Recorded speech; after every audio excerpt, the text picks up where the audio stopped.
ಲೋಕಸಭಾ ಚುನಾವಣಾ ಅಖಾಡದಲ್ಲಿ ರಾಜಕೀಯ ನಾಯಕರ ಮಾತಿನಾಟ ಜೋರಾಗ್ತಾ ಇದೆ.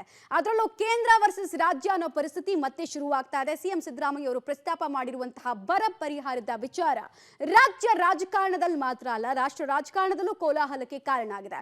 ಹಾಗಾದ್ರೆ ಏನ್ ಹೇಳಿದ್ರು ಸಿಎಂ ಸಿದ್ದರಾಮಯ್ಯ ಅವರು ಅಮಿತ್ ಶಾ ಅವರ ರಾಜ್ಯ ಪ್ರವಾಸಕ್ಕೆ ಸಂಬಂಧಪಟ್ಟಂತೆ?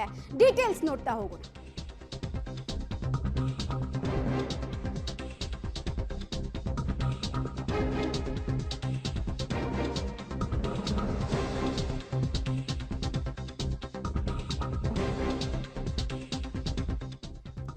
ಬರ ಪರಿಹಾರ ಕೊಡದೆ ಮತ ಕೇಳೋದಕ್ಕೆ ಯಾವ ನೈತಿಕತೆ ಇದೆ? ಯಾವ ಮೊರಲ್ ಇಟ್ಕೊಂಡು ಬಂದು ಮತ ಕೇಳ್ತಾರೆ ಅಂತ ಪ್ರಶ್ನೆಯನ್ನ ಸಿಎಂ ಸಿದ್ದರಾಮಯ್ಯ ಅವರು ಅಮಿತ್ ಶಾಗೆ ಮಾಡಿದ್ರು. ಇದಕ್ಕೆ ಬಿಜೆಪಿ ಸಮಾವೇಶದಲ್ಲಿ ಅಮಿತ್ ಶಾ ಅವರು ಪ್ರತಿಕ್ರಿಯೆ ಕೊಟ್ಟಿದ್ದಾರೆ. ಕರ್ನಾಟಕ ಸರ್ಕಾರ ಬರ ಪರಿಹಾರ ಪ್ರಸ್ತಾವನೆಗೆ 3 ತಿಂಗಳು ವಿಳಂಬ ಮಾಡಿದೆ. ಇವತ್ತು ಬರಕ್ಕೆ ಪರಿಹಾರ ಕೊಡ್ತಾ ಇಲ್ಲ ಅಂತ ಚುನಾವಣೆ ವೇಳೆ ವಿನಾಕಾರಣ ಆರೋಪ ಮಾಡ್ತಾ ಇದ್ದಾರೆ. ಇದರಲ್ಲಿ ಹುರುಳಿಲ್ಲ ಅನ್ನೋದು ಕೇಂದ್ರ ಗೃಹ ಸಚಿವರಾಗಿರುವಂತಹ ಅಮಿತ್ ಶಾ ಅವರ ವಾಗ್ದಾಳಿ.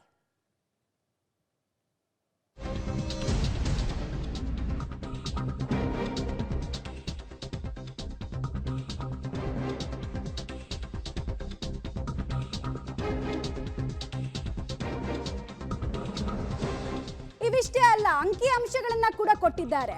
ಯುಪಿಎ 10 ವರ್ಷದಲ್ಲಿ ಕೊಟ್ಟಿದ್ದು 1.52 ಲಕ್ಷ ಕೋಟಿ, ಆದ್ರೆ ಎನ್ಡಿಎ ಕೊಟ್ಟಿದ್ದು 4.91 ಲಕ್ಷ ಕೋಟಿ. ಇದಲ್ಲದೆ ಬೇರೆ ಬೇರೆ ಯೋಜನೆಗಳಿಗೆ ಅನುದಾನವನ್ನ ಕೊಡಲಾಗಿದೆ. ಬೆಂಗಳೂರಿನ ಸಮಗ್ರ ಅಭಿವೃದ್ಧಿ ಮಾಡಿದ್ರೆ ಅದು ಮೋದಿ ಮಾತ್ರ.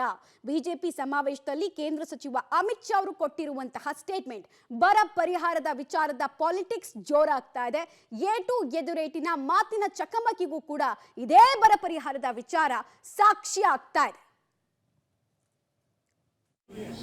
ಅಮಿತ್ ಶಾ ಬರಲಿ, ನರೇಂದ್ರ ಮೋದಿ ಅವರು ಬರಲಿ, ಅಥವಾ ನಡ್ಡಾ ಬರಲಿ, ಯಾರು ಬಂದರೂ ಕೂಡ ಅವರು ಈಗ ಅಮಿತ್ ಶಾ ಅವರು high level committee, high power committee ಅಧ್ಯಕ್ಷರು. ಬರಗಾಲದ ಪರಿಹಾರ ಕೊಟ್ಟಿದ್ದಾರ? What moral right he has?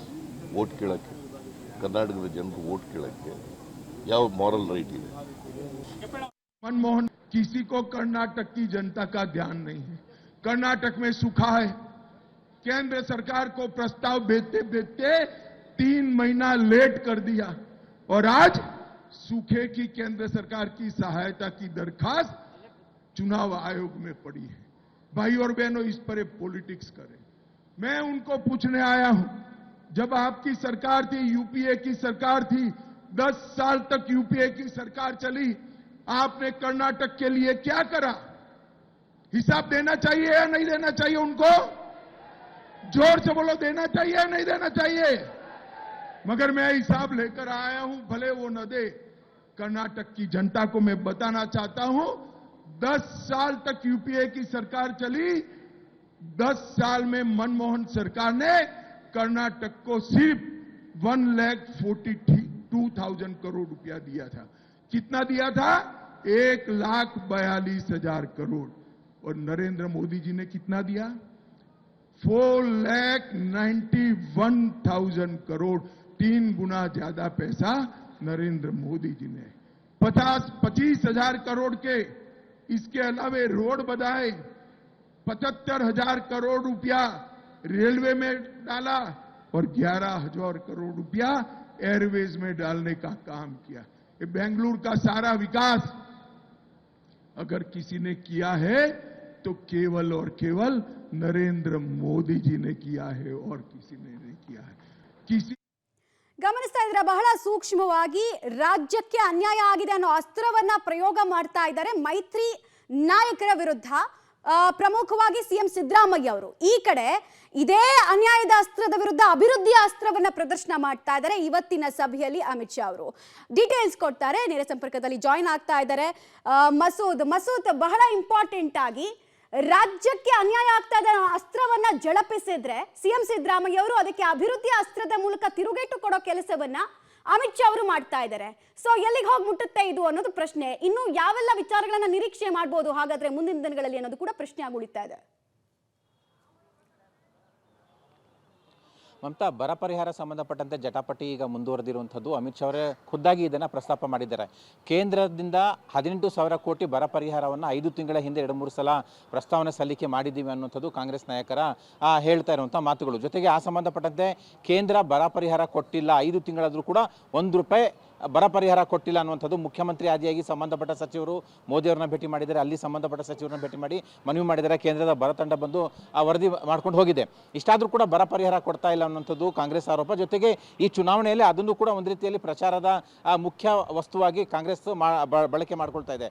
ಈಗ ಇದೇ ಮೊದಲ ಬಾರಿಗೆ ವರಿಷ್ಠರ ಮಟ್ಟದಲ್ಲಿ ಕೇಂದ್ರದ ಮಟ್ಟದ ನಾಯಕರೊಬ್ಬರು ಈ ಒಂದು ವಿಚಾರವನ್ನು ಪ್ರಸ್ತಾಪ ಮಾಡಿದ್ದಾರೆ. ಇವತ್ತಿನ ರಾಜ್ಯಕ್ಕೆ ಬಂದಂತಹ ಅಮಿತ್ ಶಾ ಅವರು ಇವತ್ತಿನ ಭಾಷಣದಲ್ಲಿ ಬರ ಪರಿಹಾರ ಬಗ್ಗೆ ಪ್ರಸ್ತಾಪ ಮಾಡಿ ಮಾತನಾಡಿದರೆ ಒಂದು ರೀತಿಯಲ್ಲಿ ಕೌಂಟರ್ ಕೊಟ್ಟಿದ್ದಾರೆ ಕಾಂಗ್ರೆಸ್ ನಾಯಕರ ಆರೋಪಕ್ಕೆ. 3 ತಿಂಗಳು ಬರ ಪರಿಹಾರ ಪ್ರಸ್ತಾವನೆಯನ್ನು 3 ತಿಂಗಳು ವಿಳಂಬವಾಗಿ ಸಲ್ಲಿಕೆ ಮಾಡಿದ್ದಾರೆ ಅನ್ನುವಂತಹ ತಿರುಗೇಟನ್ನು ಅಮಿತ್ ಶಾ ಅವರು ಕಾಂಗ್ರೆಸ್ ನಾಯಕರಿಗೆ ಕೊಟ್ಟಿದ್ದಾರೆ.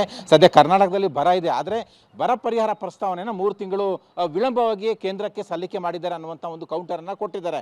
ಅಷ್ಟೇ ಅವ್ರು ಹೇಳ್ತಾ ಇರುವಂಥದ್ದು. ಜೊತೆಗೆ UPA ಅವಧಿಯಲ್ಲಿ ಎಷ್ಟು ಕೊಟ್ಟಿದ್ವಿ ಅನುದಾನ ಕೊಟ್ಟಿದ್ರು ಅವರು, ಈಗ NDA ಅವಧಿಯಲ್ಲಿ ಈ 10 ವರ್ಷದಲ್ಲಿ ಎಷ್ಟು ಅನುದಾನ ಬಂದಿದೆ ಇದನ್ನು ಕೂಡ ಅವ್ರು ತಿಳ್ಕೊಬೇಕಾಗುತ್ತೆ. 1,52,000 ಕೋಟಿ UPA ಅವಧಿಯಲ್ಲಿ ಬಂದಿತ್ತು, ಅದಕ್ಕಿಂತಲೂ 3 ಪಟ್ಟು ಹೆಚ್ಚು 4,91,000 ಕೋಟಿ ಈ NDA ಅವಧಿಯಲ್ಲಿ 10 ವರ್ಷದಲ್ಲಿ ನಾವು ಕೊಟ್ಟಿದ್ದೇವೆ. ಇದಲ್ಲದೆ ಬೇರೆ ಬೇರೆ ಅಭಿವೃದ್ಧಿ ಯೋಜನೆಗಳಿಗೆ ರಾಜ್ಯಕ್ಕೆ ಅನುದಾನ ಕೊಟ್ಟಿದ್ದೇವೆ ಅನ್ನುವಂಥದ್ದನ್ನ ಹೇಳಿದರೆ ಈ ವಸ್ತುಸ್ಥಿತಿಯನ್ನು ಕಾಂಗ್ರೆಸ್ ನಾಯಕರು ಜನತೆ ಮುಂದೆ ಇಡಬೇಕು.